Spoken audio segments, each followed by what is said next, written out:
有一个女朋友，她给我的评价，觉得我是中央空调，这个暖宝宝。对啊，她觉得我跟其他女生聊天不太好，但是我跟她们只是交朋友啊，偶尔两个人交流一下兴趣爱好啊，然后偶尔有一些难过的事情也会互相倾诉吐槽嘛，我觉得这很正常啊。他们总是说我中央空调。你没有男朋友吗？哦，我有少。那你难过的时候、不开心的时候，不应该找男人吗？但我感觉确实跟女生聊天舒服。你是跟女生在一起聊天，你才会觉得轻松一点，你会有成就感。然后你跟男性社交就不行，你是阴性体质，在精神上是个女人，在外在上是个男人。主要是我可以说个实话嘛，其实我这些女朋友都是我以前，就比如说我的第一个谈的女朋友，然后我外面聊的一些女生里面，然后我跟现任分手了，然后我就跟外面一些女生聊得好的，又成了朋友，又成了恋爱的对象。这是无缝衔接。有一，然后你在一个正当的女朋友那里获得标准的亲密关系和情侣要做的事情，然后又在另外的女生那里去获得精神上的一些交流。但我觉得这就是交朋友啊，就是多个朋友多条路嘛。也许你一开始没有想干啥，但是天天男女之间聊着聊着还能聊出啥呀？又心情也分享了，日常也分享了，爱好也分享了，剩下只能分享身体了。你是不是有些时候还认为这种显得自己很有才华，很有异性吸引力？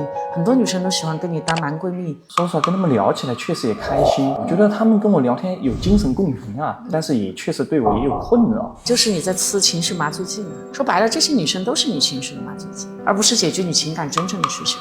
而且你一直吃麻醉剂下去，你越来越对情感失去耐心了。对，我也发现你对女生会越来越没有感觉的，但是你又一直对女性和你的关系就像一种一样上瘾。你不去吃一口吧，我就是有一种情绪解决不了。现任谈着的时候，我开始觉得还不错，然后过一段时间我就失去兴趣，我就想跟外面的那些女性朋友聊天。所以你需要的是心理啊，不是女性。你只会毁掉女性，也会摧毁你。你这样子会伤害很多女性的。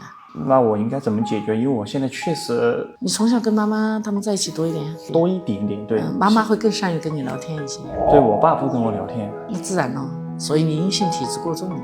从小到大缺乏人爱，缺乏人认可。虽然跟妈妈在一起聊天多，但是妈妈可能很忽略你啊，也是不够关注你的，所以你才拼命的向女性靠近。但你跟妈妈聊天的时候，你起码相对来讲顺畅一点。所以你匮乏的不是爱情，也不是亲密关系，你匮乏的是养育之爱。